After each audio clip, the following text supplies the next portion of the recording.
First up is PhD Biosciences. With us today is Stephen Isaacman, founder and CEO. Founded in 2008, PhD Biosciences is developing a non-toxic small molecule transition state inhibitor as an anti-cancer agent that selectively disrupts epigenetic development in cancerous cells. Stephen, welcome. Thank you. It sounds so fancy when someone else says it. So thank you to the host and also my fellow presenters for some really inspiring talks. So breast cancer, as I'm sure you're all aware, is a devastating disease. It's the leading cause of cancer death amongst women. I'm here to talk a little bit about triple-negative breast cancer, which is a particularly aggressive form of breast cancer to which there is no approved commercial therapeutic. And I'm going to tell you about our small molecule drug, mTDIA, which is an orally available small molecule inhibitor for triple-negative breast cancer. What's unique about this is its novel mechanism of action, huge therapeutic window, and essentially lack of toxicity in all preclinical studies. So a little bit about PhD Biosciences. My name is Steve Isaacman. I'm the founder and CEO. We develop small molecule therapeutics for diseases with high unmet medical need, triple-negative breast cancer and sickle cell disease. We're seeking $8 million to fund a phase 1 clinical trial for mTDIA.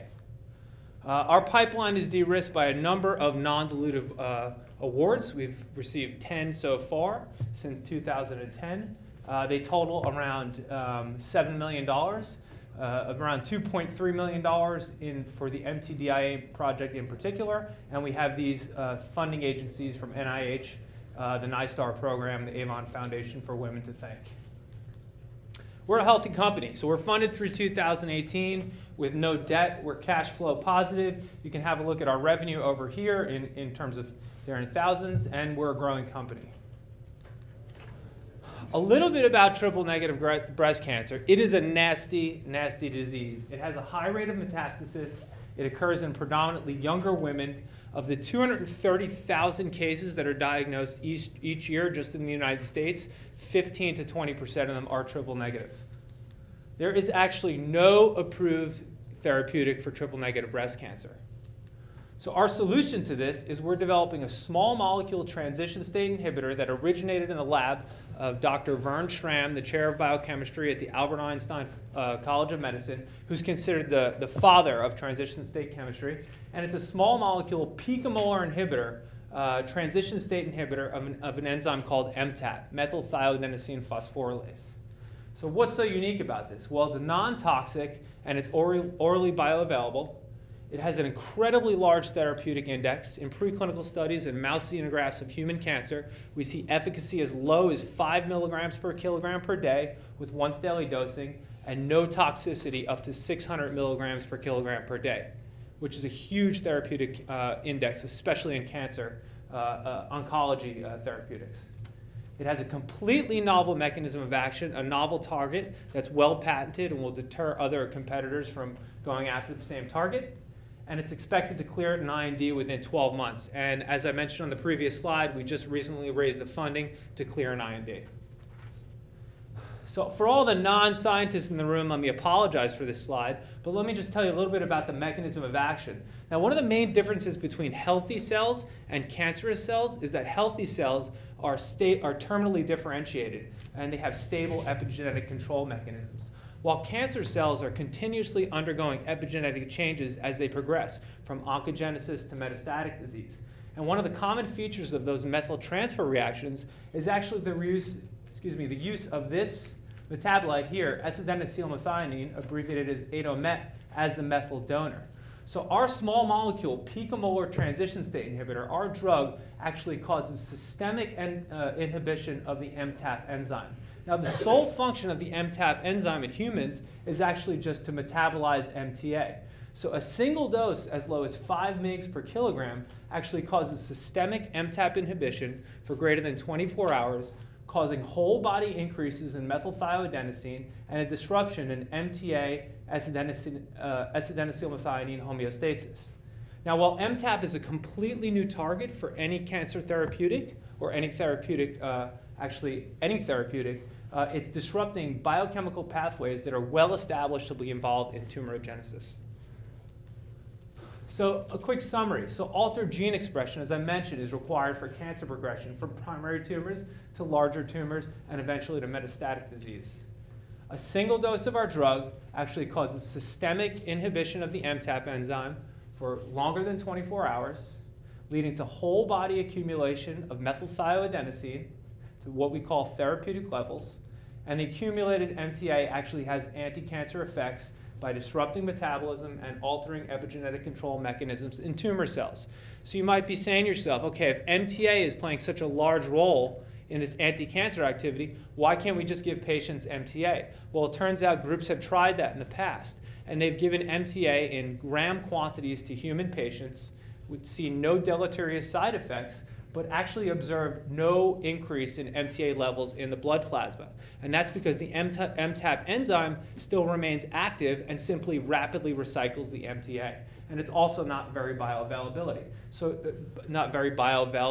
So to actually see an effect, we need to inhibit the MTAP enzyme with our drug mTDIA, which is in fact one of the most powerful inhibitors that's ever been reported. Now I'm going to show you some data here about the anti-cancer activity. So this is triple-negative breast cancer xenograft, MDA, MB468 cells, human cancers, human triple-negative breast cancer in mouse models of disease. And what we have happening here is we have 3 groups that are treated with our drug, either by mTDIA plus MTA, our drug given by IP administration, or our drug given by oral administration, compared to the blue line here, which is an untreated control group. So tumors were grown for 36 days to 160 millimeters cubed, and treatment was commenced, once daily treatment. And you see, compared to the untreated control group, we see dramatic tumor regression and tumor suppression. Then on day 71, treatment was actually withdrawn, and you can see that the tumor suppression was maintained throughout the course of the experiment. Now, the really interesting part of this graph is that the uncontrolled group at day 71, which had only been receiving vehicle, so no drug at all, treatment then commenced by IP dosing on day 71. And you can see that within days, we see a dramatic decrease in the size of the tumor and goes down to the same size as we've seen in these other groups. That's really impressive when we're looking at this particular model of breast cancer. This is a very, very aggressive form of breast cancer. Not only that, we're also seeing broad anti-cancer activity actually in 6 different types of cancers. So triple-negative breast cancer, non-small cell lung carcinoma, head and neck cancer, cervical cancer, colon cancer, and prostate cancer. So 6 different types of cancers, 8 different xenografts, we're seeing our drug being able to treat these cancers. Okay? And that's important because once we get into once we complete phase 1 clinical trials in humans and show this is safe, we can expand to other indications. Okay? And you can look here and you can see the dosing are very low dosing, as low as 5 milligrams per kilogram and up until about 30 milligrams per kilogram. So our drug really has broad anti-cancer activity, and the reason is we're targeting a ubiquitous target in the MTAP enzyme. So a little bit about the market analysis and how everyone can make money. So the important thing to take away here from the market size is that breast cancer is actually a growing market. If you look at the overall total global breast cancer market, it's a $9 billion market. Taking it down smaller to TNBC, it's about a $3.6 billion market. And in terms of metastatic TNBC, to which there's absolutely no treatment, it's about a $1.75 billion market.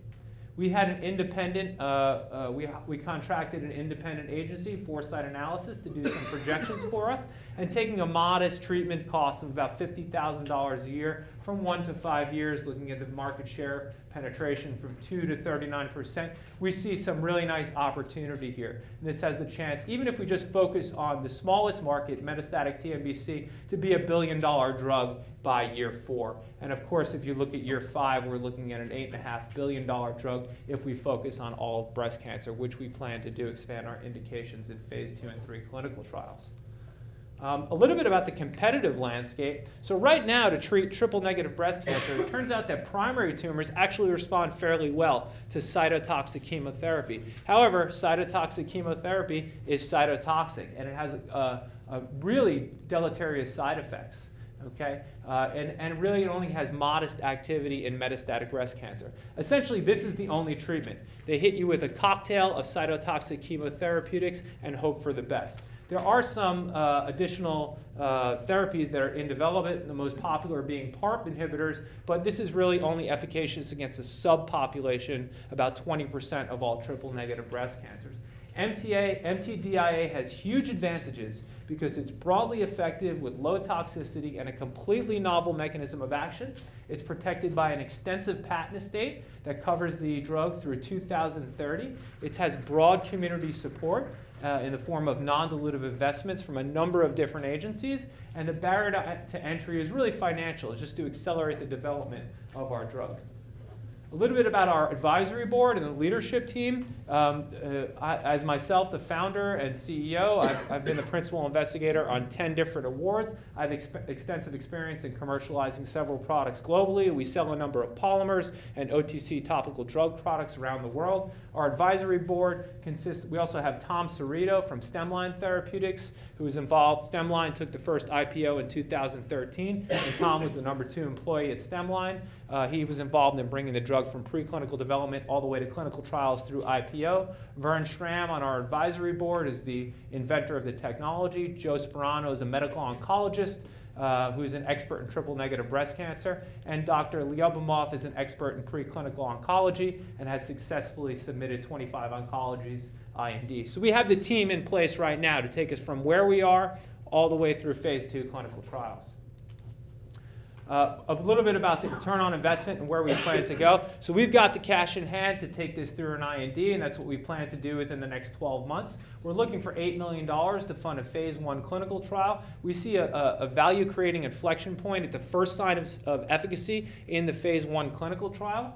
And we see a couple other tremendous value-creating inflection points would be the completion of phase 1, the commencement of a phase 2 trial, and then again the completion of a phase 2 trial where we plan to exit to a multinational pharmaceutical partner where we intend to do a sub-license agreement. So our next steps, we're seeking an $8 million investment to fund this phase 1 clinical trial. We'd be happy to spin the technology into a new co to make the investment cleaner. We expect an ROI of greater than 20%. I think that's very modest upon completion of the phase 2 clinical trial studies. And we are a unique partner because we're funded through 2018. We've been very successful in obtaining non-dilutive money, and we'll continue to pursue non-dilutive money to complement your investment. We're eligible for an additional about $10 million through the NCI SBR programs and various other funding mechanisms, and we'll continue to pursue that money. And thank you very much for listening. I'd encourage you to contact me with any questions. Okay, questions? I think, Richard? You commented 20%. You did me 20 times, didn't you? 20x. 20x, yeah, sorry. Did I say 20%? Sorry. 20%, no one wants to invest $8 million for 20%. Well, we expect a 20x. So we have pre-money valuation right now of about $16 million. These are all based on industry comps. We expect to exit with a package at least worth at least $500 million. So let me understand. So because you just answered my question, thank you. And that is the pre-money you're saying is $16 million. That's correct. And you're looking for $8 million. That's correct. So that would add up to what, a third? That's correct. And that's a deal. Right. Considering where we are, yeah. Nice presentation. Thank you. Other questions?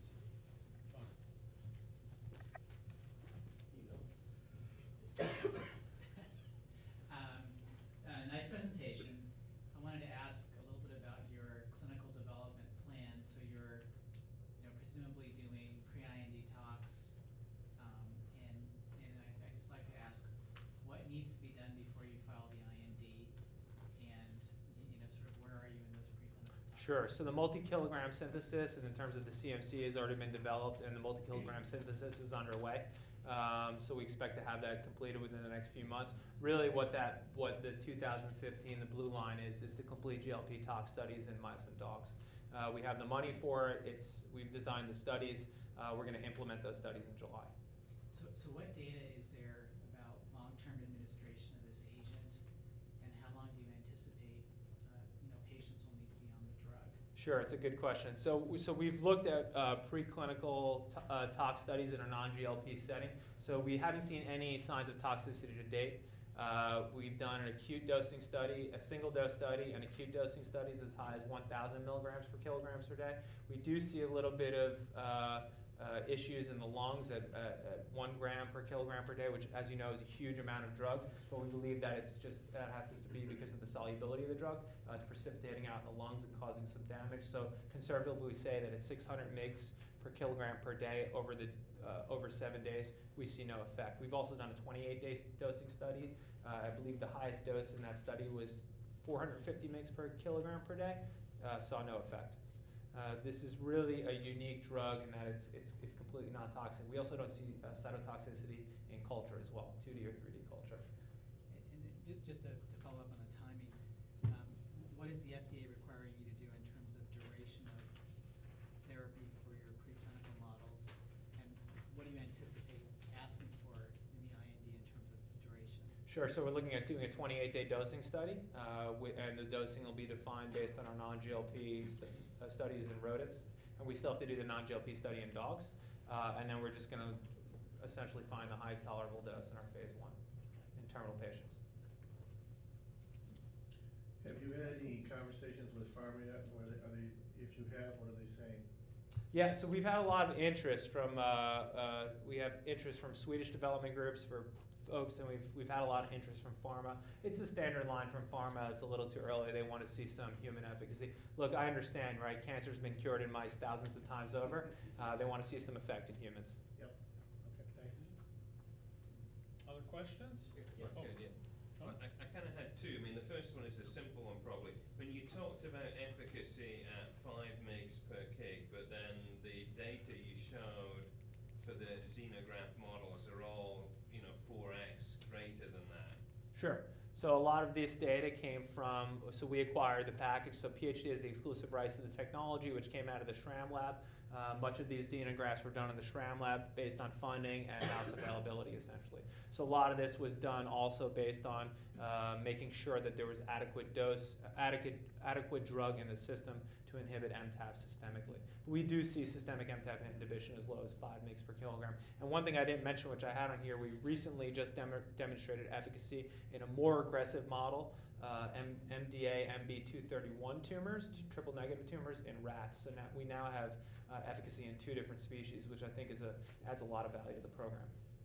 So, and the related question is, kind of as CEO, what wakes you up at night? What do you worry most about? What do I worry most about? It used to be, where are we going to get the funding to complete the preclinical development? But really, quite honestly, the conversation has completely changed. So we just recently raised this $1.75 million that'll take us through the IND, and the conversations with investors and pharmaceutical partners alike has completely changed. Because before it was, okay, we need $1 million to get us through here. Well, everyone needs that, right?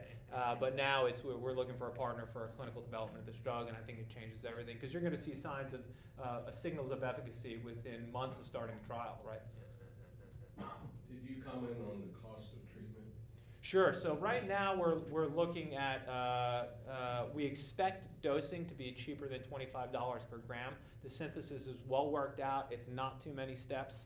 But I did comment in terms of cost, and this is based on comps. We expect it to be somewhere between $50,000 and $100,000 a year. We took the low end for these estimates in terms of per patient per year. And you did talk about oral? For oral, yes, this is orally available. This is orally So available. that's just taking a pill? That's correct.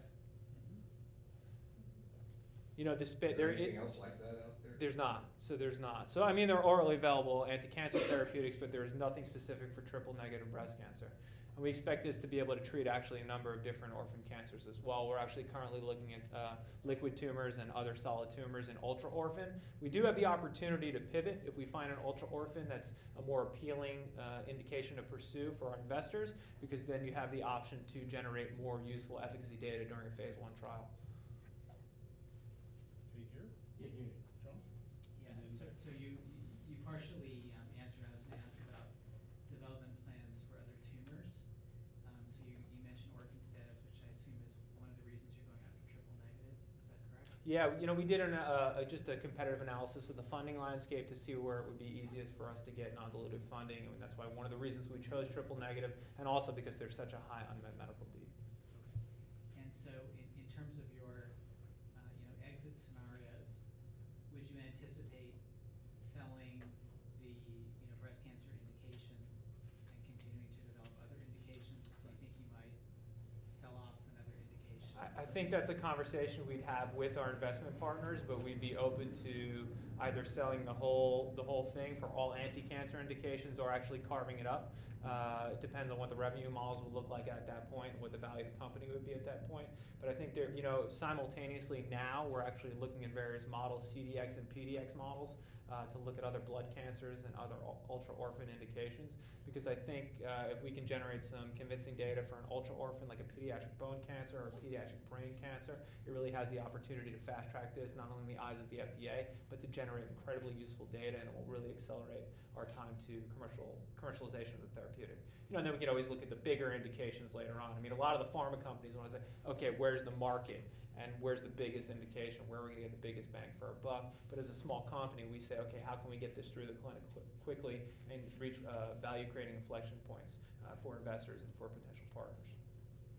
Stephen? I was wondering, as your pre-IND, do you have a backup compound strategy? Do we have a backup strategy? Yeah, so actually we've obtained the rights to 6 different compounds.